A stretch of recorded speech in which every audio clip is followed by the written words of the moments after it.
Friends, welcome to சேந்தன். After a long days நம்ம ஒரு லாக் எடுத்திருக்கோம்.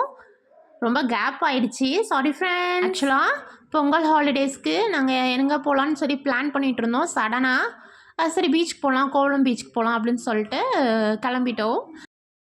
காரில் ட்ராவல் பண்ணுற டைம் செம்ம ஹாப்பியாக போச்சு குட்டீஸ்க்கு. பட் எனக்கு வந்து இந்த ட்ராவல்லாம் கொஞ்சம் செட் ஆகாதுங்கிறதுனால அப்பாடா எப்படா நம்ம லேண்ட் ஆகும்னு சொல்லிட்டு ரொம்ப இதாக தான் இருந்தது. ஒரு வழியாக லேண்ட் ஆகிட்டோம்.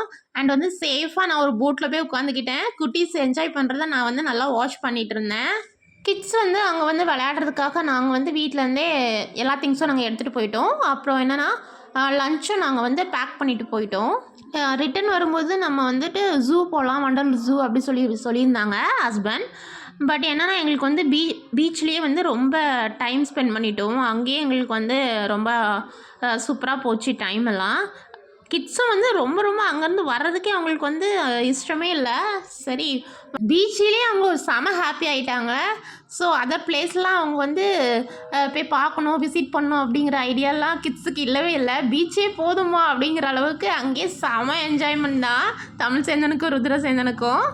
ஸோ ஹஸ்பண்ட் என்ன சொல்லிட்டாங்கன்னா, நம்ம நெக்ஸ்ட் டைம் வண்டலூர் ஜூ போய்க்கலாம், அப்புறம் நியர்பை இருக்கிற பிளேசஸ் எல்லாம் நம்ம விசிட் பண்ணிக்கலாம், இதேமாதிரி நெக்ஸ்ட்டாக ஒரு ட்ரிப்புக்கு நம்ம பிளான் பண்ணிக்கலாம் அப்படின்னு சொல்லிட்டாங்க.